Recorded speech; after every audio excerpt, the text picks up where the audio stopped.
ഇതെല്ലാം കഴിഞ്ഞ് അവനൊരു എക്സ്പീരിയൻസ് ആയി ഒരു 8 വർഷത്തോളമെങ്കിലും ആയിട്ടെങ്കിൽ മാത്രമാണ് നമ്മൾ മണലിൽ പുഴയുടെ മണൽ തീരത്ത് മണപ്പുറത്ത് വന്ന് പതിര് വിറ്റാനും ദാരിയം പുറപ്പാട് കാല് പുറപ്പാട് അങ്ങനെയുള്ള കാര്യങ്ങൾ അഭ്യസിപ്പിക്കാൻ ചെയ്യുന്നത്.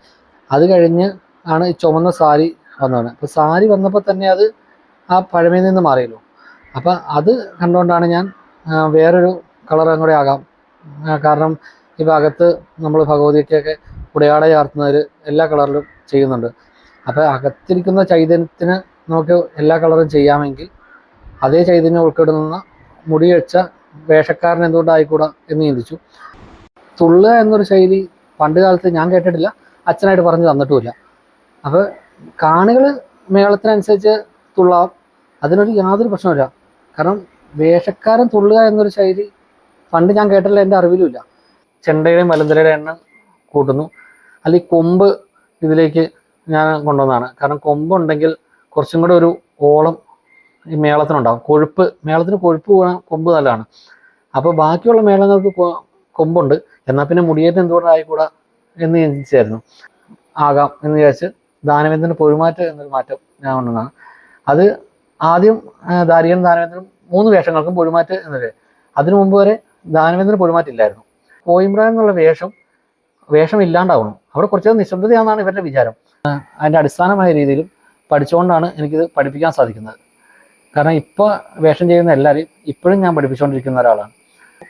ആൾക്കാർക്ക് ബുദ്ധിമുട്ടോ അല്ലെങ്കിൽ നമ്മുടെ വേഷക്കാർക്ക് എന്തെങ്കിലും ബുദ്ധിമുട്ടോ അങ്ങനെ നമ്മുടെ കൂടെയുള്ളവർ അവർക്ക് എന്തെങ്കിലും ബുദ്ധിമുട്ടോ ഇല്ലാതെ നമ്മളിത് കൊണ്ടു നടക്കണമെങ്കിൽ അത് പുറത്ത് നിന്നാലേ പറ്റുള്ളൂ എന്നൊരു ചിന്താഗതിയാണ് ഞാൻ മേളത്തിലേക്ക് തിരിയാൻ മെയിനായിട്ട് കാരണം. എനിക്ക് അച്ഛന് കൊടുക്കാൻ പറ്റിയ ഏറ്റവും വലിയൊരു സന്തോഷമായൊരു കാര്യമാണെന്നാണ് എനിക്ക് തോന്നുന്നത്. എൻ്റെ അച്ഛൻ ഇതിലും വലിയ അവാർഡുകൾ കിട്ടേണ്ട ഒരാളായിരുന്നു. അതിനാൽ അപ്പം അച്ഛന് വേണ്ടിയാണ് ഞാൻ അവാർഡ് സ്വീകരിക്കുന്നത് തന്നെ. ഇപ്പം കേന്ദ്ര സർക്കാർ സ്ഥാപനമായ കൊച്ചിൻ റിഫൈനറിയിൽ കമ്പ്യൂട്ടർ നെറ്റ്വർക്ക് അഡ്മിനിസ്ട്രേറ്റർ ആയിരുന്നു. അത് 1 വർഷത്തോളം ഞാൻ അതിൽ ജോലി ചെയ്തു. 1 വർഷം അടുത്ത്. എങ്ങനെയാണ് ഈ പുരസ്കാരത്തിന് അർഹനായത്? അതിൻ്റെ കടമ്പകളും മാനദണ്ഡങ്ങളും ഒന്ന് പറയാമോ? അച്ഛൻ തന്നെയാണ് ആദ്യ ഗുരു. അച്ഛനാണ് ചെറുപ്പത്തിന് മുതൽ മുട്ടിയെടുത്ത് തന്നത്, തുടങ്ങിച്ചതും എല്ലാം അച്ഛൻ തന്നെയായിരുന്നു. മുടിയേറ്റ് എന്ന അനുഷ്ഠാന കലയ്ക്ക് ഒരു പൊൻതൂവൽ കൂടി. കേരളത്തിലെ ഇടുക്കി, എറണാകുളം, കോട്ടയം ജില്ലകളിൽ പ്രധാനമായും പ്രചാരത്തിലുള്ള ഒരു അനുഷ്ഠാന കലയാണ് മുടിയേറ്റ്. അന്യം നിന്ന് പോകാനുള്ള സാധ്യത മുന്നിൽ കണ്ടും സംരക്ഷിച്ചു നിർത്തേണ്ടതിൻ്റെ അനിവാര്യത കൊണ്ടും 2010 യുനെസ്കോയുടെ പൈതൃക പട്ടികയിൽ ഇക്കലാരൂപം ഇടം നേടി. കൂടാതെ മറ്റനവധി അംഗീകാരങ്ങളും മുടിയേറ്റ് എന്ന കലയ്ക്ക് ലഭിച്ചിട്ടുണ്ട്. ഇത്തവണത്തെ കേന്ദ്ര സംഗീത നാടക അക്കാദമിയുടെ യുവ പ്രതിഭാ പുരസ്കാരം ആദ്യമായി മുടിയേറ്റിനെ തേടിയെത്തിയിരിക്കുകയാണ്. ദേശീയ തലത്തിൽ മുടിയേറ്റിന് ഇങ്ങനെയൊരു പുരസ്കാരം ഇതാദ്യമാണ്. ഈ അംഗീകാരത്തിന് അർഹനായിരിക്കുന്നത് ശ്രീ തിരുമറയൂർ വിജേഷ് മാരാരാണ്. ശ്രീ തിരുമറയൂർ വിജയൻ മാരാരുടെയും രാധാ മാരസയാരുടെയും മകനായി ജനിച്ച് തനിക്ക് പാരമ്പര്യമായി ലഭിച്ച ഈ അനുഷ്ഠാന കലയെ ചേർത്ത് പിടിച്ച ഇദ്ദേഹം മുടിയേറ്റ് കൂടാതെ കളമെഴുത്ത്, മേളം, പഞ്ചവാദ്യം, ക്ഷേത്രാടിയന്തര പ്രവൃത്തികൾ എന്നീ മേഖലകളിലും തന്റെ കഴിവ് തെളിയിച്ചിട്ടുണ്ട്. തന്റെ ഇത്രയും വർഷത്തെ അനുഭവ സമ്പത്തും ഈ അംഗീകാരം ലഭിച്ചതിന്റെ വിശേഷങ്ങളും നമുക്ക് അദ്ദേഹത്തോട് തന്നെ ചോദിച്ച് മനസ്സിലാക്കാം. അച്ഛാ നമസ്കാരം. നമസ്കാരം. ഇത്രയും വിദ്യാസമ്പന്നനായ അങ്ങ് ഒരു വൈറ്റ് കോളർ ജോലിക്ക് ശ്രമിക്കാതെ പാരമ്പര്യ കലയായ മുടിയേറ്റിലേക്ക് പൂർണ്ണമായിട്ടും ഇറങ്ങേണ്ട ഒരു സാഹചര്യം എന്തായിരുന്നു? വൈറ്റ് കോളർ ജോബിന് ശ്രമിച്ചില്ല എന്ന് പറയുന്നത് ശരിയല്ല. ശ്രമിക്കുകയും ചെയ്തു, അത് ലഭിക്കുകയും ചെയ്തായിരുന്നു. ഇപ്പോൾ കേന്ദ്ര സർക്കാർ സ്ഥാപനമായ കൊച്ചിൻ റിഫൈനറിയിൽ കമ്പ്യൂട്ടർ നെറ്റ്വർക്ക് അഡ്മിനിസ്ട്രേറ്റർ ആയിരുന്നു. അത് 1 വർഷത്തോളം ഞാനതിൽ ജോലി ചെയ്തു. 1 വർഷം അടുത്ത് തന്നെ ഞാൻ ജോലി ചെയ്തിരുന്നു. പക്ഷേ എനിക്ക് നമ്മുടെ അമ്പലമായ മുടക്കിക്കാവിൽ അടിയന്തര ജോലിയും ഇവിടുത്തെ കണ്ഠകർണ പ്രതിഷ്ഠയ്ക്ക് ഒരു അഭിഷേകം, മത്സ്യനേദ്യം, ഗുരുതി എന്നിവ നമ്മൾ തന്നെ ചെയ്യണം. നമ്മുടെ കുടുംബത്തിൻ്റെ ഒരു അവകാശം പോലെയാണത്. അപ്പോൾ അത് കണ്ടിന്യൂ ചെയ്ത് പോകാൻ നമുക്ക് ജോലി ഒരു ബുദ്ധിമുട്ടാണ്. അമ്പലത്തിൽ വരിക അതും ബുദ്ധിമുട്ടാണ്. അതുകൂടാതെ എല്ലാം ഏറ്റവും മെയിനായ കാര്യം മുടിയേറ്റിന് എത്താൻ പറ്റുന്നില്ല. എല്ലാം മുടിയേറ്റ് നമുക്ക് അത് അറ്റൻഡ് ചെയ്യാൻ പറ്റാണ്ട് വരുന്നു. പിന്നെ ചിലതിന് മാക്സിമം വൈകി ചെല്ലുന്നു. പിന്നെ പിറ്റേ ദിവസം രാവിലത്തെ ഇവിടുത്തെ അഭിഷേകം 5:30 ഇവിടെ അഭിഷേകത്തിന് എത്തണം. അപ്പോൾ അഭിഷേകം കാര്യങ്ങളും അത് പൂജ പഠിച്ചൊരു മാരാർ അങ്ങനെ ഒരു ഓപ്ഷൻ വേറെ ഇല്ല, എൻ്റെ അറിവിലില്ല. അപ്പോൾ നമുക്ക് പകരത്തിൻ്റെ ആളെ കിട്ടാനില്ല. അത് കാരണം നമുക്ക് എല്ലാം കൂടി മുമ്പോട്ട് പോകാൻ സാധിക്കുന്നതാണ്. അപ്പോൾ എൻ്റെ ഒരു അഭിപ്രായത്തിൽ അത് ജോലി റിസൈൻ എന്നൊരു ഘട്ടത്തിലേക്ക് വന്നപ്പോൾ ഞാൻ അഭിപ്രായം നമ്മൾ വീട്ടിലാണല്ലോ പറയുന്നത്. വീട്ടിൽ അച്ഛനമ്മ അവർക്ക് താല്പര്യക്കുറവില്ല, ഞാൻ മുടിയേറ്റുമായി മുമ്പോട്ട് പോയാലും കുഴപ്പമില്ല എന്നൊരു രീതിയിലേക്ക് വന്നു. കാരണം പൈസയെക്കാളും വലിയൊരു കാര്യം നമ്മുടെ പാഷൻ, നമ്മുടെ പാരമ്പര്യ കല കൊണ്ടു നടക്കണം. പിന്നെ എല്ലാവരും വൈറ്റ് കോളർ ജോബ് നോക്കാൻ പോയ പാരമ്പര്യ കല നിലനിർത്താൻ ആളില്ലാതെ വരുന്നു എന്നൊരു സാഹചര്യം കൂടെ വരുന്നു. അപ്പോൾ എനിക്കതുകൊണ്ട് നഷ്ടം ഉണ്ടാകില്ല, എൻ്റെ ഭഗവതിയിലുള്ള വിശ്വാസം. പാരമ്പര്യരെ മുൻനിർത്തണം, എനിക്ക് മുടിയേറ്റിനോടുള്ള ഒരു അമിതമായ താല്പര്യവും അതാണ് എന്നെ മുടിയേറ്റിലേക്ക് എത്തിച്ചത്. അപ്പോൾ മുടിയേറ്റ് കൊണ്ട് നടക്കുക, അതിൻ്റെ കൂടെ അമ്പലത്തിലെ ജോലി കൊണ്ട് നടക്കുക, അതായിരുന്നു എൻ്റെ ഒരു ആഗ്രഹം. അതിപ്പോൾ അതുപോലെ തന്നെ നടക്കുന്നുണ്ട്. പിന്നെ ഇതിന് സപ്പോർട്ടിങ് ആവണമെന്ന് ചോദിച്ചാൽ എല്ലാവരും സപ്പോർട്ടിങ് അല്ലായിരുന്നു. ഒത്തിരി ആൾക്കാരത് അബദ്ധമായി പോയി, നാളെ പെൻഷനാണ്, അല്ലെങ്കിൽ അത്രയും നല്ലൊരു ജോബ് കളഞ്ഞത് ഇത്രയും ചെറുപ്രായത്തിൽ കിട്ടിയതാണ് കളഞ്ഞതൊക്കെ അബദ്ധമായെന്ന് ഒത്തിരി ആൾക്കാർ പറഞ്ഞിട്ടുണ്ടെങ്കിലും നമ്മൾ നമ്മുടെ വീട്ടിലുള്ളവരുടെ കാര്യം നോക്കിയാൽ മതിയല്ലോ. അവരാരും അബദ്ധമെന്ന് ഇതുവരെ പറഞ്ഞിട്ടില്ല. കാരണം ഇപ്പോൾ ഒരു കല്യാണ ആലോചന വന്നു. അപ്പോൾ കല്യാണാലോചന വന്നപ്പോൾ പെണ്ണ് കാണാൻ ചെന്നപ്പോൾ ഞാൻ പറഞ്ഞിരുന്നു എനിക്ക് ജോബ് ഇപ്പോൾ റിസൈൻ കൊടുത്ത സമയത്തായിരുന്നു കല്യാണാലോചന. അപ്പോൾ ഞാൻ പറഞ്ഞിരുന്നു മുടിയേറ്റ് ആണ് എൻ്റെ പാഷൻ, എനിക്ക് മുടിയേറ്റിലൂടെ അമ്പലത്തിലെ ജോലിയാണുള്ളത്, അത് ഉൾക്കൊള്ളാൻ പറ്റുമോ എന്ന് ഞാൻ ചോദിച്ചാണ്. അപ്പോൾ അവരുടെ ഫാമിലി, എൻ്റെ വൈഫിൻ്റെ ഫാമിലി ഒരു മുടിയേറ്റ് ഫാമിലിയാണ്. അവർ കുന്നക്കാൽ മുടിയേറ്റിൻ്റെ ഒരു ഭാഗമാണ് അവരുടെ ആൾക്കാർ. അപ്പോൾ അവർക്കും അതൊക്കെ ഉൾക്കൊള്ളാൻ പറ്റും എന്ന രീതിയിൽ വന്നുകൊണ്ടാണ് നമ്മൾ വീണ്ടും മുമ്പോട്ട് പോകുന്നത്. അപ്പോൾ അല്ലെങ്കിൽ നമുക്ക് കല്യാണം തന്നെ മാറ്റി വെക്കണം, കാരണം അത് പറ്റില്ല, എനിക്ക് വൈറ്റ് കോളർ ജോബ് വേണം എന്ന് പെൺകുട്ടി വാശി പിടിച്ചാൽ നമുക്ക് കല്യാണം വേണ്ടെന്ന് വെക്കാമെന്ന് പറ്റുള്ളൂ. പക്ഷേ ഒരിക്കലും നമ്മൾ മുടിയേറ്റ് വേണ്ട എന്ന് വെക്കില്ല, കാരണം അവരും അതിനപ്പോൾ അത്രത്തോളം സപ്പോർട്ട് കാണും. അപ്പോൾ എനിക്കതൊരു മണ്ടത്തരം എന്ന് ഇതുവരെ തോന്നിയിട്ടില്ല. എല്ലാവരും ഭഗവതി കൂടെയുണ്ട് എന്നുള്ള ചിന്താഗതിയാണ് ഞാൻ കൊണ്ട് നടക്കുന്നത്. അപ്പോൾ പിന്നെ അതുമാത്രമല്ല, ഇന്ന് ആ ജോബിന് പോയിരുന്നെങ്കിൽ ഇന്ന് അങ്ങേക്ക് എൻ്റെ മുമ്പിൽ ഇങ്ങനെ ഒന്നും ഇരിക്കാൻ പറ്റില്ല. കാരണം എന്താണെന്ന് വെച്ചാൽ ഇങ്ങനൊരു പുരസ്കാരം ഒരിക്കലും എന്നെ തേടി വരില്ല. ഞാൻ മുടിയേറ്റിൽ പൂർണ്ണമായി നിലയുറപ്പിച്ചതോടെ ആയേക്കാം ഇതെനിക്ക് കിട്ടാനും എല്ലാം കൊണ്ടും സാധിച്ചത്. അങ്ങയുടെ അച്ഛൻ തന്നെയാണോ ആദ്യ ഗുരു? മുടിയേറ്റിന്റെ ബാലപാഠങ്ങൾ മുതൽ ഇന്ന് അങ്ങ് എത്തി നിൽക്കുന്ന ഈ അംഗീകാരം വരെ ഓർത്തെടുത്താൽ അങ്ങയുടെ കലാജീവിതത്തിൽ ഏറ്റവും സ്വാധീനം ചെലുത്തിയിട്ടുള്ള ഗുരുക്കന്മാരെ അല്ലെങ്കിൽ ഗുരുതുല്യരായ ആൾക്കാരെ പറ്റി ഒന്ന് പറയാമോ? അച്ഛൻ തന്നെയാണ് ആദ്യ ഗുരു. അച്ഛനാണ് ചെറുപ്പത്തിന് മുതൽ മുട്ടിയെടുത്ത് തന്നത്, തുടങ്ങിച്ചതും എല്ലാം അച്ഛൻ തന്നെയായിരുന്നു. അതിന് മുമ്പ് തന്നെ അച്ഛൻ വളരെ ചെറുപ്പത്തിൽ തന്നെ മുടിയേറ്റ് കാണാൻ എല്ലാ അമ്പലങ്ങളിലും ഒരു 90% അച്ഛൻ പോണ മുടിയേറ്റിനെല്ലാം എന്നെ കൊണ്ടുപോകുമായിരുന്നു. പിന്നെ ഓർത്തെടുക്കാമെന്നല്ല, മറക്കാൻ പറ്റില്ല. ഗുരുക്കന്മാരെ മറന്നിട്ടല്ലോ നമ്മൾ തൊഴിൽ കൊണ്ട് നടക്കുന്നത്. അപ്പോൾ മുത്തോളൂരൻ രതീഷേട്ടനാണ് എൻ്റെ എല്ലാ സ്ഥാനത്തിലും ഗുരു. മേളത്തിനായാലും കളമെഴുത്തുമ്പാട്ടായാലും എല്ലാം അദ്ദേഹം തന്നെയാണ് പഠിപ്പിച്ചുകൊണ്ടിരിക്കുന്നത്. അച്ഛൻ ആദ്യ ഗുരു എന്നല്ല, ഇപ്പോഴും അച്ഛൻ എന്നെ കൊണ്ടു നടക്കുന്നു. അച്ഛനെ ഇപ്പോഴും ഗുരുസ്ഥാനത്ത് കാണും. അച്ഛൻ ഇപ്പോഴും ഓരോ കാര്യങ്ങൾ കാണിച്ചു തരുന്നു.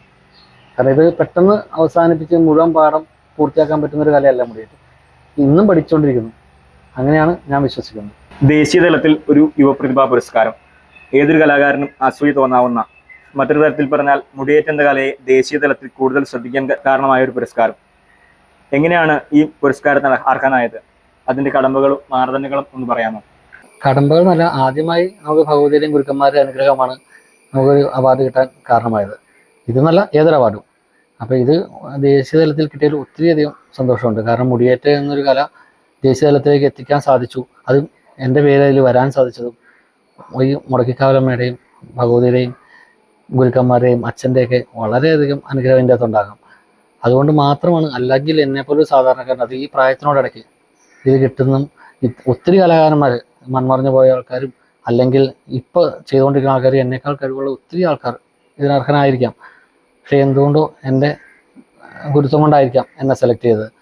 പിന്നെ ഇതിലേക്ക് എത്താനുള്ള ഒരു മാനദണ്ഡം എന്ന് പറഞ്ഞാൽ വേറെ ആരെങ്കിലും നോമിനേഷൻ കൊടുത്തോ, ഇനി ഇൻ കേസ് വല്ല സർവേ ആണോ, ഫേസ്ബുക്കിൽ പോസ്റ്റാണ്, എൻ്റെ ഒരു ഫ്രണ്ടാണ് എനിക്ക് സെലക്ട് ചെയ്തതെന്ന് സെലക്ട് ചെയ്ത് അയച്ചു തരുവാണ് ഇത്, ഞാൻ അർഹനായി എന്ന് പറഞ്ഞു. അന്നാണ് ഞാനിത് അറിയുന്നത്. അത് കഴിഞ്ഞ് പിറ്റേ ദിവസമാണ് ഇതിനെക്കുറിച്ച് പത്രവാർത്ത വരികയും ഞാൻ മെയിൽ ചെക്ക് ചെയ്യാനിടയായതൊക്കെ. അന്ന് പിറ്റേ ദിവസമാണ് ഞാൻ മെയിൽ ചെക്ക് ചെയ്തത് തന്നെ. 11-നാണ് ഞാൻ മെയിൽ ചെക്ക് ചെയ്യുന്നത്. അന്നാണ് ഞാനിത് അറിയുന്നത്. പിന്നെ ഇത് കിട്ടിയതിൽ വളരെയധികം സന്തോഷമുണ്ട്. മേളത്തെ പ്രതിനിധീകരിച്ച് അല്ലെങ്കിൽ മുടിയേറ്റിനെ പ്രതിനിധീകരിച്ച് രാഷ്ട്രപതിയിൽ നിന്നും ഒരു അവാർഡ് വാങ്ങാൻ പോകുന്നു. അതിൻ്റെ ഒരു എക്സൈറ്റ്മെന്റ് എത്രത്തോളം ഉണ്ട്? തീർച്ചയായും വളരെയധികം വലിയ എക്സൈറ്റ്മെന്റാണ് ഞാൻ നിൽക്കുന്നത്. കാരണം രാഷ്ട്രപതിയെ പോലൊരു മഹത് വ്യക്തിയിൽ നിന്നും ഒരു അവാർഡ് വാങ്ങുക, അതൊക്കെ നമുക്ക് സ്വപ്നത്തിൽ പോലും നടക്കില്ലാത്തൊരു കാര്യമായിരുന്നു എന്നാണ് എനിക്ക് തോന്നുന്നത്. പിന്നെ ഈ അവാർഡ് കിട്ടാൻ ഏറ്റവും വലിയ കാരണം എൻ്റെ അച്ഛനും ഗുരു കാരണവന്മാരുമാണ്. അപ്പം പിന്നെ ഏറ്റവും വലിയൊരു സന്തോഷം എന്ന് പറഞ്ഞാൽ അച്ഛൻ്റെ മുമ്പിൽ വെച്ച് എനിക്കത് വാങ്ങാൻ പറ്റുന്നതാണ്. എനിക്ക് അച്ഛന് കൊടുക്കാൻ പറ്റിയ ഏറ്റവും വലിയൊരു സന്തോഷമായൊരു കാര്യമാണെന്നാണ് എനിക്ക് തോന്നുന്നത്. എൻ്റെ അച്ഛൻ ഇതിലും വലിയ അവാർഡുകൾ കിട്ടേണ്ട ഒരാളായിരുന്നു. അതിനാൽ അപ്പം അച്ഛന് വേണ്ടിയാണ് ഞാൻ അവാർഡ് സ്വീകരിക്കുന്നത് തന്നെ. കാരണം അച്ഛൻ എന്നെ അത്രയും ഈ മുടിയേറ്റിലേക്ക് വേണ്ടിയും എനിക്ക് വേണ്ടിയും കഷ്ടപ്പെട്ട ഒരാളാണ്. അങ്ങ് മുടിയേറ്റിൽ പ്രധാനമായിട്ടും എന്തൊക്കെയാണ് കൈകാര്യം ചെയ്യുന്നത്? അത് ഏറ്റവും താല്പര്യം തോന്നിയിട്ടുള്ളൊരു കാര്യം എന്താണ്? ഞാൻ മേളത്തിലാണ് കൂടുതൽ ശ്രദ്ധിക്കുന്നത്. പിന്നെ കോയിമ്പട നായരാണ് ചെയ്യാറ്, പിന്നെ നാരദൻ. അങ്ങനെ പുറത്ത് നിന്ന് ചെയ്യാവുന്ന വേഷങ്ങളാണ് ഞാൻ കൂടുതലും ഇതിലേക്ക് ചെയ്യാറുള്ളൂ. കാരണം മേളം ചെയ്തുകൊണ്ട് പോകുമ്പോൾ നമുക്ക് മുടിയേറ്റ് ഫുൾ ടൈം നമുക്ക് അത് ശ്രദ്ധിക്കാൻ പറ്റും. ഒരു നിമിഷം പോലും നമുക്കത് മാറി നിൽക്കേണ്ടി വരുന്നില്ല. വിളക്ക് വച്ചാൽ മുടിയെടുത്ത് കുട്ടികളെ ഒഴിഞ്ഞ് പന്തോ ഒഴിഞ്ഞ് പോകുന്നത് വരെ നമ്മൾ അരങ്ങത്തുണ്ടാവും. അപ്പോൾ അരങ്ങുമായി നമ്മൾ അത്രയും ശ്രദ്ധിച്ച് നിൽക്കാൻ പറ്റും. അല്ലാതെ നമ്മൾ ഒരു വേഷം ചെയ്യാൻ പോയാൽ ആ 1 മണിക്കൂർ അല്ലെങ്കിൽ 3/4 മണിക്കൂർ നമ്മൾ അരങ്ങത്ത് വരുന്നു. അതിനുശേഷം നമ്മൾ അണിയറയിലേക്ക് തിരിച്ചു പോകണം. അരങ്ങത്ത് എന്താണ് നടക്കുന്നത് ചെയ്യുന്നതെന്നോ നമുക്കറിയാൻ പറ്റില്ല. അതിനാൽ ഇത് കോർഡിനേഷനിലൂടെയാണ് മുടിയേറ്റ് എന്ന ജനകീയ കല ഏറ്റവും ആൾക്കാരുടെ അടുത്തേക്ക് എത്തുന്നതാണ് എൻ്റെ തോന്നൽ. അപ്പം അതിനാണ് ഞാനത് കാരണം മേളം കൂടുതൽ സെലക്ട് ചെയ്തേക്കുന്നത്. വേഷം കിട്ടിയാൽ ഇങ്ങനൊരു ചെറിയൊരു കുറച്ച് സമയം നമുക്ക് ആൾക്കാരുടെ അടുത്ത് നിൽക്കാം, അല്ലെങ്കിൽ എന്തെങ്കിലും ചെയ്യാം എന്ന് മാത്രമേ ഉള്ളൂ. പക്ഷേ നമ്മൾ എന്തെങ്കിലും ഒരു ആൾക്കാർക്ക് ബുദ്ധിമുട്ടോ അല്ലെങ്കിൽ നമ്മുടെ വേഷക്കാർക്ക് എന്തെങ്കിലും ബുദ്ധിമുട്ടോ, അങ്ങനെ നമ്മുടെ കൂടെയുള്ളവർ അവർക്ക് എന്തെങ്കിലും ബുദ്ധിമുട്ടോ ഇല്ലാതെ നമ്മളിത് കൊണ്ടു നടക്കണമെങ്കിൽ അത് പുറത്ത് നിന്നാലേ പറ്റുള്ളൂ എന്നൊരു ചിന്താഗതിയാണ് ഞാൻ മേളത്തിലേക്ക് തിരിയാൻ മെയിനായിട്ട് കാരണം. ബാക്കി എല്ലാ വേഷങ്ങളെക്കുറിച്ചും അത് അതിൻ്റെ അടിസ്ഥാനമായ രീതിയിലും പഠിച്ചുകൊണ്ടാണ് എനിക്കിത് പഠിപ്പിക്കാൻ സാധിക്കുന്നത്. കാരണം ഇപ്പോൾ വേഷം ചെയ്യുന്ന എല്ലാവരെയും ഇപ്പോഴും ഞാൻ പഠിപ്പിച്ചുകൊണ്ടിരിക്കുന്ന ഒരാളാണ്. അപ്പോൾ മേളം ചെയ്യുന്നതിന് ഏറ്റവും വലിയ ഇഷ്ടം ഇതാണ്, കോർഡിനേഷൻ നമുക്കത് കിട്ടുന്നതാണ്. അതുകൊണ്ടാണ് ഞാൻ മേളം സെലക്ട് ചെയ്തത്. കോയിമ്പട നായർ എന്ന് പറഞ്ഞാൽ നമുക്ക് ആ ഭാഗത്ത് നമുക്ക് ആ സമയത്ത് അരങ്ങത്ത് കോയിമ്പട നായർ മാത്രമേ ഉള്ളൂ. അപ്പോൾ ചെണ്ടയില്ല, അപ്പോഴും നമ്മൾ അരങ്ങത്തുണ്ട്. അപ്പോൾ അരങ്ങ് വിട്ട് നമ്മൾ ഒരിക്കലും പോകുന്നില്ല. ശരിക്കും പറഞ്ഞാൽ ജനകീയ കലയിൽ അരങ്ങത്താണല്ലോ ഏറ്റവും വലിയ ആവശ്യങ്ങൾ വരുന്നത്. അപ്പോൾ നമ്മൾ ആയിട്ട് എപ്പോഴും ഓഡിയൻസിനായാലും അവിടെ നിൽക്കുന്ന വേഷക്കാർക്കാണെങ്കിലും എന്തുണ്ടെങ്കിലും കമ്മ്യൂണിക്കേറ്റ് ചെയ്യാൻ നമ്മളെ കൊണ്ട് പറ്റും. അതുകൊണ്ടാണ് ഞാൻ മേളവും കോയിമ്പട നായർ അങ്ങനെയുള്ള പുറത്ത് നിൽക്കുന്ന വേഷങ്ങൾ സെലക്ട് ചെയ്യാൻ കാരണം. പ്രധാനമായിട്ടും ശ്രദ്ധിക്കുന്നത് മേളത്തിലാണെന്ന് പറഞ്ഞു. കലാകാരന്മാരെ സംബന്ധിച്ചിടത്തോളം ഒരു ശൈലി പിന്തുടരുക അല്ലെങ്കിൽ ഒരു മറ്റൊരാളുടെ പാത പിന്തുടരുക, അങ്ങനെ ഒരു രീതി കണ്ടുവരുന്നുണ്ട്. അങ്ങയെ സംബന്ധിച്ചിടത്തോളം ഏതെങ്കിലും ഒരു പ്രത്യേക ശൈലി പിന്തുടരുന്നുണ്ടോ? ഞാൻ പ്രത്യേകമായ ശൈലിയല്ല, അച്ഛൻ കൊണ്ടുവരുന്ന അതേ ശൈലിയിലാണ് ഞാൻ ഇപ്പോഴും ചെയ്തുകൊണ്ടിരിക്കുന്നത്. അല്ലാണ്ട് മറ്റൊരു ശൈലി ഇതിനകത്ത് ഞാൻ ആരെയും അനുകരിക്കുന്നില്ല. അച്ഛൻ എന്താണോ കാണിച്ചതെന്ന് അതുപോലെ ഇപ്പോഴും കൊണ്ടു കിടക്കുന്നു. അത് മേളമായാലും വേഷമായാലും ഇപ്പം ഞാൻ കുട്ടികൾക്ക് പഠിപ്പിച്ചു കൊടുക്കുന്ന വേഷവും അച്ഛൻ കാണിച്ചെന്ന രീതിയാണ് കാണിച്ചത്. കാരണം ഞാൻ എൻ്റെ ഒരു ശൈലി അതിൻ്റെ അകത്ത് വരുത്തിയില്ല, മറ്റൊരാളെ ഞാൻ ഒരിക്കലും അനുകരിക്കുന്നുമില്ല. പിന്നെ കാലാനുസൃതമായ ഓരോ കാര്യങ്ങളാണ് ഇതിനകത്ത് മാറ്റം വരുത്തുള്ളൂ. കാരണം എണ്ണം, ചെണ്ടയുടെ വലന്തരയുടെ എണ്ണം കൂട്ടുക, അങ്ങനെയുള്ള മാറ്റങ്ങളല്ലാതെ മേളത്തിൽ മാറ്റങ്ങളോ അല്ലെങ്കിൽ വേഷത്തിൻ്റെ ചൂടുകളിൽ മാറ്റങ്ങളോ ഇതുവരെ ഞാൻ വരുത്തിയിട്ടില്ല. അങ്ങനെ മറ്റൊരാളെ അനുകരിക്കുന്നുമില്ല, അച്ഛൻ്റെ അതേ പാത പിന്തുടർന്നു വരുന്നു. 30 വർഷത്തോളമായുള്ള മുടിയേറ്റുമായിട്ടുള്ള ബന്ധം, അതിൽ മുടിയേറ്റിന് ബന്ധത്തിലുള്ള പ്രധാന മാറ്റങ്ങൾ കണ്ടിട്ടുണ്ടാവും, അതിൽ ഭാഗമായിട്ടുണ്ടാവും. സ്വന്തമായി മുടിയേറ്റിൽ കൊണ്ടുവന്ന മാറ്റങ്ങൾ എന്തൊക്കെയാണ്? അപ്പോൾ എത്രത്തോളം ജനങ്ങൾ ഏറ്റെടുത്തിട്ടുണ്ട്? ജനങ്ങൾ എത്രത്തോളം ഏറ്റെടുത്തുന്നുള്ളതിൻ്റെ ഉദാഹരണമാണ് നമുക്ക് ഇന്നുമുള്ള മുടിയേറ്റ്. പിന്നെ മാറ്റങ്ങൾ എന്ന് പറഞ്ഞാൽ ഒത്തിരി മാറ്റങ്ങളൊന്നും ഞാനായിട്ട് കൊണ്ടുവന്നിട്ടില്ല. ഇപ്പോഴത്തെ കാഴ്ചപ്പാടിൽ ഇപ്പോഴത്തെ ജനറേഷനിൽ ഇതിൻ്റെ കഥയോ അല്ലെങ്കിൽ ഇതിൻ്റെ കാര്യങ്ങൾ പറഞ്ഞിട്ടല്ല പകുതി ഒരു പരിപാടി കാണാൻ വരുന്നത്. അവർക്ക് ഒരു എൻ്റർടൈൻമെൻറ്റ് എന്നുള്ള രീതിയിൽ കുറേ പേര് വരുന്നുണ്ടാവാം, അല്ലെങ്കിൽ ഇത് കാണാനുള്ള ഭംഗികൾ. കാരണം എല്ലാവരും യൂട്യൂബ് ചാനൽ അങ്ങനെയുള്ള പരിപാടി നേരിട്ട് കാണുന്ന കലാരൂപങ്ങൾ ഇതൊക്കെ ആയിരിക്കാം കൂടുതൽ. അപ്പോൾ ഇതിൻ്റെ ചായങ്ങളായാലും അല്ലെങ്കിൽ വേഷങ്ങളാണെങ്കിലും കാണാൻ ഇച്ചിരി ഭംഗിയിൽ, ഇപ്പോൾ കോട്ടൺ ആണെങ്കിൽ അത് നൈലോൺ ആക്കുക, അങ്ങനെയുള്ള തുണിയിൽ വരുന്ന മാറ്റങ്ങൾ ഇച്ചിരി കളർഫുള്ളാക്കുക, അതാണ് ഉദ്ദേശിച്ചത്. പിന്നെ മാറ്റം വരുത്തിയെന്ന് പറഞ്ഞാൽ പണ്ട് ദാനവേന്ദ്രന് പൊഴുമാറ്റം ഉണ്ടായിരുന്നില്ല. കുറച്ച് കാലം ഈ ഇടക്കാലം കൊണ്ടാണ് പൊഴുമാറ്റം ഉണ്ടാക്കിയത്. അപ്പോൾ എന്തായാലും നമ്മൾ മാറ്റ് അവിടെ നിന്ന് തരുവാണ്. അപ്പോൾ 32 മാറ്റോളം തരും. അപ്പോൾ കുറേ മേളക്കാർ, ആദ്യം മെയിൻ മേളക്കാർ 2-3 പേര് കൊടുക്കും, കോയ്മ വെട്ടുന്ന ആൾക്ക് കൊടുക്കുന്നു, അങ്ങനെയുള്ള ആൾക്കാർ മാറ്റുകൾ കൊടുത്തുകൊണ്ട് പോകും. അതിൻ്റെ ബാക്കിയാണ് മാറ്റ് നമ്മൾ പിടിക്കുന്നത്. അപ്പോൾ ഞാൻ ഇതിലേക്ക് വന്നതോടുകൂടി മിക്കവാറും മേളക്കാർക്കൊക്കെ ഇപ്പം മുണ്ടുകളായി അങ്ങനെയുള്ളതേ. അപ്പോൾ ഈ കോയ്മയൊക്കെ കെട്ടുന്ന ആൾക്ക് ഒരു മുണ്ട് സെപ്പറേറ്റ് ഇച്ചിരി ഒരു കസവൊക്കെ അടിച്ചു വെച്ചാൽ ഒരു കാണാനൊരു ഭംഗിയുണ്ടാവും. ആ ഒരു രീതിയിലേക്ക് വന്നു. അപ്പം മാറ്റ് ബാലൻസ് എന്ന രീതിയിൽ വന്നു. അപ്പോൾ ഞാൻ ചോദിച്ചു എന്തായാലും ദാരികനും ദാനവേന്ദ്രനും സെയിം വേഷമാണെന്ന് പറയുന്നത്. അപ്പോൾ അത് അവർക്കും ഒരു പൊഴുമാറ്റ് ആകാം എന്ന് വിചാരിച്ച് ദാനവേന്ദ്രന് പൊഴുമാറ്റ് എന്നൊരു മാറ്റം ഞാൻ കൊണ്ടുവന്നതാണ്. അത് ആദ്യം ദാരികനും ദാനവേന്ദ്രനും 3 വേഷങ്ങൾക്കും പൊഴുമാറ്റ് എന്നൊരു, അതിനു മുമ്പ് വരെ ദാനവേന്ദ്രന് പൊഴുമാറ്റില്ലായിരുന്നു. ഇത് ഒരു 3-4 വർഷം കഴിഞ്ഞോടി എല്ലാ സെറ്റിലും ഇപ്പം ദാനവേന്ദ്രന് പൊഴുമാറ്റമായി തുടങ്ങി. അതെനിക്ക് ഭയങ്കര സന്തോഷമായ കാര്യമാണ്. കാരണം ഞാൻ കൊണ്ടുവന്ന മാറ്റം മറ്റുള്ളവർ ഏറ്റെടുക്കുന്നതിന് ഉദാഹരണമാണ്. എല്ലാ മുടിയേറ്റിലും ഇപ്പം എനിക്ക് തോന്നുന്നത് നമ്മുടെ ഈ ശൈലി നടക്കുന്ന എല്ലാ മുടിയേറ്റിലും ദാനവേന്ദ്രനും പൊഴുമാറ്റമായി. അപ്പോൾ അന്ന് പണ്ട് പറഞ്ഞു അതിൻ്റെ ആവശ്യമൊന്നുമില്ല എന്ന് ഞാൻ ചെയ്തു തുടങ്ങിയപ്പോൾ എല്ലാവരും പറഞ്ഞു അതിൻ്റെ ഒന്നും ഒരു ആവശ്യമില്ല, ധനവേന്ദ്രൻ അതിൻ്റെ ആവശ്യമില്ല എന്ന് പറഞ്ഞു. പക്ഷേ എങ്കിലും ഞാൻ 2 വർഷത്തോളം ഞാൻ തന്നെ ചെയ്തുകൊണ്ട് നടന്നു. അത് കഴിഞ്ഞുമാണ് ധാനവേന്ദ്രന് കൊഴുമാറ്റ് എന്നുള്ള മാറ്റം വന്നത്. പിന്നെ മാറ്റങ്ങൾ വരുത്തി എന്ന് പറയാൻ വേഷങ്ങളിലാണ്. വേഷങ്ങളുടെ മാറ്റം കോയിമ്പട നായർക്ക് ഞാൻ ചെറിയ മാറ്റങ്ങൾ വരുത്തിയിട്ടുണ്ട്. അതെന്ന് വെച്ചാൽ കോയിമ്പട നേരത്തെ ഒരു 2-ാം മുണ്ട് തലയിൽ കെട്ടുന്ന ഒരു ശൈലിയായിരുന്നു. അത് പടനായകനാണ്. പടനായകനാകുമ്പോൾ അതിൻ്റെ ഒരു നായകൻ ആണല്ലോ, അതിൻ്റെ ഒരു പിന്നെ ഒരു ഭഗവതിയുടെ അല്ലെങ്കിൽ ഭഗവാന്റെ അല്ലെങ്കിൽ രാജാവിൻ്റെ ആണല്ലോ പടയ്ക്ക് നായകൻ്റെ ആണല്ലോ. അപ്പോൾ ആ ഒരു ശൈലിയിലൊരു വേഷം നമ്മളെപ്പോഴും പറയുന്നു നന്ദിയേശൻ വേഷം മാറി വന്നതാണ്, ഉത്തരൻ്റെ വേഷത്തിൽ വന്നതാണ് എന്നെല്ലാം പറയുന്നു. അപ്പോൾ എപ്പോഴും ഒരു രാജാവിനെ അനുഭവിക്കുന്ന ഒരു വേഷമാണ് കോയിമ്പട നായർക്കുള്ളത്. അപ്പോൾ അതിന് എന്തൊക്കെ മാറ്റം വരുത്താം എന്ന് ശ്രദ്ധിച്ചാണ് ഞാൻ ഇപ്പോൾ ഒരു ഷോള്, അതായത് ഒരു പടനായകനിടുന്ന ഒരു വേഷം ഞാനൊന്ന് സെർച്ച് ചെയ്ത് നോക്കി. നമുക്ക് പറ്റാവുന്ന മാറ്റങ്ങൾ, അത് വേറെ ഒരു മാറ്റങ്ങളായിട്ട് വരുത്തിയിട്ടില്ല. കാണുമ്പോൾ ഇപ്പോഴത്തെ ആളുകൾ കോയിമ്പട നായർ എന്താണെന്നോ അല്ലെങ്കിൽ ആ വേഷം വരുമ്പോൾ കുറച്ച് നേരം വർത്തമാനം പറഞ്ഞിരിക്കും. കാരണം ചെണ്ടയുടെ ഒച്ചയില്ല, സമാധാനപരമായ ഒരു അന്തരീക്ഷം. അപ്പോൾ വർത്തമാനം പറയും. അപ്പോൾ ഈ കോയിമ്പട എന്നുള്ള വേഷം ഇല്ലാണ്ടാവണം. അവിടെ കുറച്ച് നിശബ്ദതയാണെന്നാണ് ഇവരുടെ വിചാരം. അപ്പോൾ ഈ പറയുന്നത് മനസ്സിലാവുന്നില്ല, കാരണം നല്ല മലയാളമല്ല പറയുന്നത്. അതുകൊണ്ട് ആർക്കും ഇത് കേൾക്കാനും താല്പര്യമില്ല. അപ്പോൾ ഇത് അന്യം നിന്ന് പോകുന്ന ഒരു വേഷത്തിലേക്ക് മാറിക്കൊണ്ടിരിക്കുകയാണ്. പഴയ കുറേ കാരണന്മാർ താളം പിടിക്കും, പിള്ളേർ സെറ്റ് അത് ശ്രദ്ധിക്കാണ്ട് പോകുന്നു. കാരണം ഇന്നത്തെ പിള്ളേരാണല്ലോ നാളത്തെ കാരണന്മാർ. അപ്പോൾ പിള്ളേർക്കും കൂടെ ശ്രദ്ധ ആകർഷിക്കണമെങ്കിൽ ഇതുപോലെ ഇച്ചിരി തിളക്കമുള്ളതും അല്ലെങ്കിൽ കടുത്ത ചായക്കൊട്ടും അങ്ങനെയുള്ള രീതിയിലേക്ക് മാറിയാൽ ഈ വേഷം അല്ലെങ്കിൽ പ്രാധാന്യം ഇല്ലാണ്ടാവുകയാണ്. അപ്പോൾ അതിനൊരു പ്രാധാന്യം വരുത്താൻ വേണ്ടി കോയിമ്പട നായർക്കൊരു ചെറിയ മാറ്റം കൊണ്ടുവന്നിട്ടുണ്ട്. പിന്നെ വന്നത് മേളത്തിന് വന്ന മാറ്റം എന്ന് പറയാൻ ഇത് നമ്മൾ സാമ്പത്തികം അനുസരിച്ച് ചെണ്ടയുടെയും വലന്തരയുടെ എണ്ണം കൂട്ടുന്നു, അല്ലെങ്കിൽ കൊമ്പ് ഇതിലേക്ക് ഞാൻ കൊണ്ടുവന്നതാണ്. കാരണം കൊമ്പുണ്ടെങ്കിൽ കുറച്ചും കൂടെ ഒരു ഓളം ഈ മേളത്തിനുണ്ടാകും. മേളത്തിന് കൊഴുപ്പ് കൂടാൻ കൊമ്പ് നല്ലതാണ്. അപ്പോൾ ബാക്കിയുള്ള മേളങ്ങൾക്ക് കൊമ്പുണ്ട്, എന്നാൽ പിന്നെ മുടിയേറ്റം എന്തുകൊണ്ട് ആയിക്കൂടാ എന്ന് ചിന്തിച്ചായിരുന്നു. അങ്ങനെയാണെങ്കിൽ കൊമ്പ് ഇതിലേക്ക് വരുത്തിയത്. അതും ആൾക്കാർ ഏറ്റെടുത്തു. ഇപ്പോൾ മിക്ക മുടിയേറ്റ സ്ഥലത്തും കൊമ്പും കൂടെ ആകാം, അതിനെങ്ങനെയാണെങ്കിലും കുഴപ്പമില്ല എന്ന രീതിയിലേക്ക് വന്നു. അപ്പോൾ മേളം കുറച്ചും കൂടെ കൊഴുക്കും, അപ്പോൾ മുടിയേറ്റ് കേൾക്കാൻ ഒരു ഇമ്പം ഉണ്ടാവും. അപ്പോൾ ആ ഒരു മാറ്റം പിന്നെ കൊണ്ടുവന്നുള്ളൂ. പിന്നെ കിരീടങ്ങളാണെങ്കിലും എല്ലാം നല്ല മുത്തും പീലിയും കല്ലും ഒക്കെ ഉപയോഗിച്ച് മാക്സിമം എന്നെക്കൊണ്ട് പറ്റാവുന്ന രീതിയിൽ, കാരണം ഞാൻ തന്നെയാണത് കോപ്പുകൾ നന്നാക്കുന്നത്. അപ്പോൾ എന്നെക്കൊണ്ട് പറ്റാവുന്ന രീതിയിൽ ഞാനത് ഭംഗിയായി കൊണ്ടു നടക്കാൻ മാക്സിമം ഒരു വർഷം 2 പ്രാവശ്യമെങ്കിലും ചെയ്യാൻ നോക്കുന്നുണ്ട്. കാരണം മുഷിയും, ഈ തെള്ളിയുടെ പൊടിയൊക്കെ വന്ന് മുഷിയാൻ ചാൻസ് ഉണ്ട്. അപ്പോൾ അത് ഏറ്റവും ഭംഗിയാക്കി കൊണ്ടു നടക്കണം എന്നാണ് എൻ്റെ ആഗ്രഹം. അതിലിപ്പോൾ ചിലപ്പോൾ നമ്മൾ മുടക്കുന്ന പൈസ ചിലപ്പോൾ നമുക്കതിൽ നിന്ന് കിട്ടിക്കോണമെന്നില്ല. പക്ഷേ എങ്കിലും നമ്മൾ അരങ്ങത്തേക്ക് ചെല്ലുമ്പോൾ, നമ്മുടെ ഒരു വേഷം അരങ്ങത്തേക്ക് ചെല്ലുമ്പോൾ എല്ലാവരും ശ്രദ്ധിക്കണം, എല്ലാവർക്കും ഇഷ്ടപ്പെടണം. നമ്മുടെ പരിപാടി ഇഷ്ടപ്പെടുന്നതിൽ കൂടുതൽ മുടിയേറ്റ എന്ന് അത് മുടിയേറ്റാ അവിടെ എന്നെ കാണാനുള്ളത് എന്നുള്ള ചിന്താഗതി വരാനുള്ള, അത് കാണാൻ നല്ല ഭംഗിയാണ്, ആ വേഷമൊക്കെ വന്നാൽ കാണാൻ കൊള്ളാം എന്ന് പുതിയ ജനറേഷൻ ഇഷ്ടപ്പെടണം. കാരണം ഇപ്പം ഏത് പിള്ളേരായാലും മറ്റുള്ളവരെ ശ്രദ്ധ പിടിച്ചു പറ്റുക എന്നുള്ളതാണല്ലോ എല്ലാവരുടെ ആഗ്രഹം.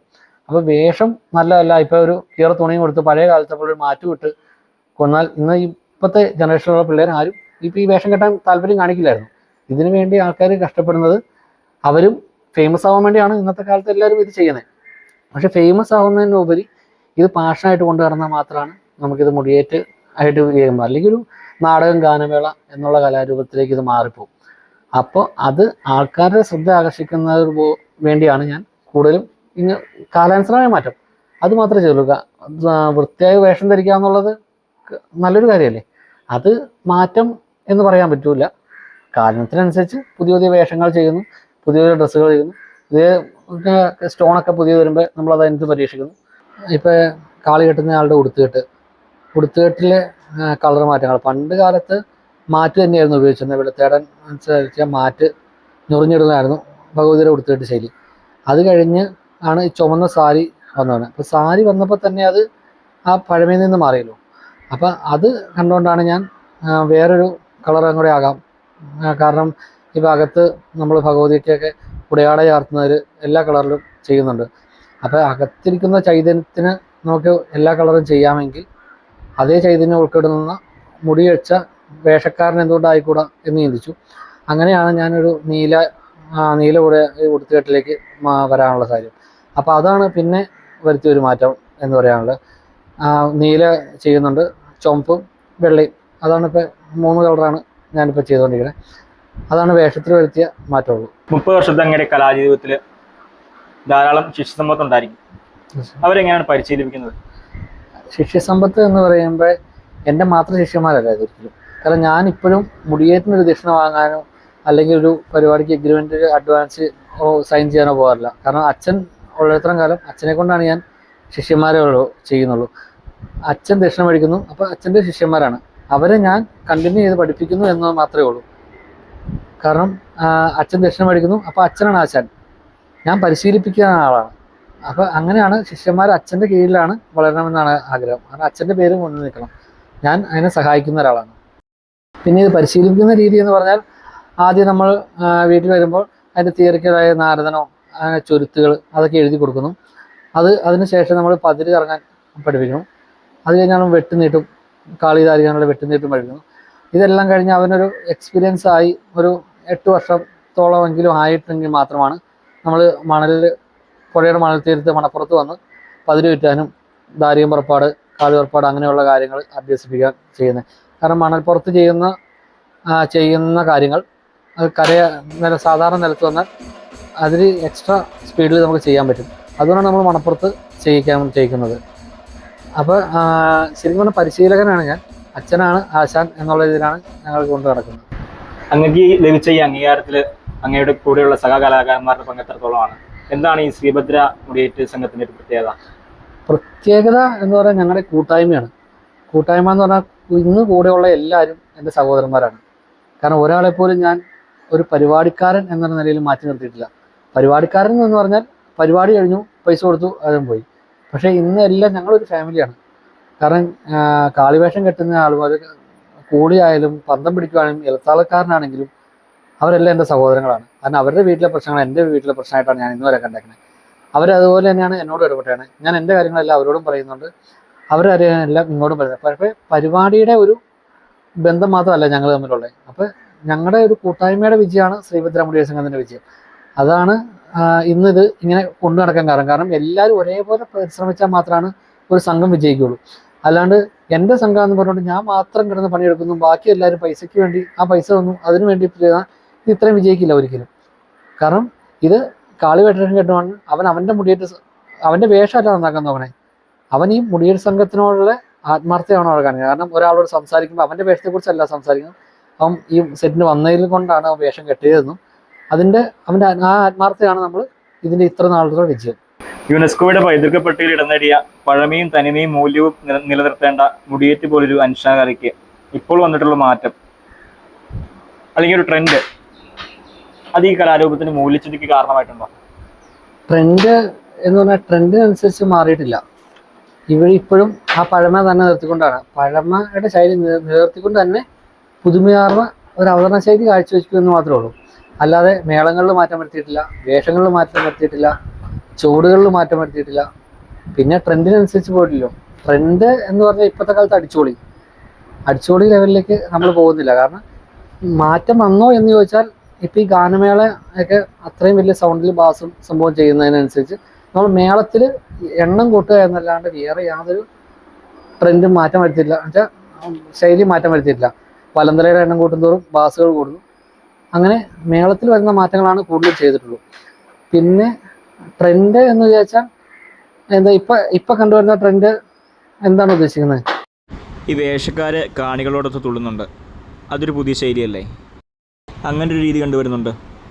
തുള്ളുക എന്നൊരു ശൈലി പണ്ട് കാലത്ത് ഞാൻ കേട്ടിട്ടില്ല, അച്ഛനായിട്ട് പറഞ്ഞു തന്നിട്ടുമില്ല. അപ്പോൾ കാണികൾ മേളത്തിനനുസരിച്ച് തുള്ളാം, അതിനൊരു യാതൊരു പ്രശ്നമില്ല. കാരണം വേഷക്കാരൻ തുള്ളുക എന്നൊരു ശൈലി പണ്ട് ഞാൻ കേട്ടില്ല, എൻ്റെ അറിവിലുമില്ല. അപ്പോൾ നമ്മൾ ആ ചുവടുകളിലൂടെ മുമ്പോട്ട് പോകുന്നു, അവരതിൽ മേളത്തിൽ ആവേശം കൊണ്ട് അവർ ആർപ്പ് വിളിക്കലും തുള്ളലുമായിട്ട് പോകുന്നതാണ് ഇപ്പോഴത്തെ രീതി. അതാണ് ഞാൻ ചെയ്തുകൊണ്ടിരിക്കുന്നത്.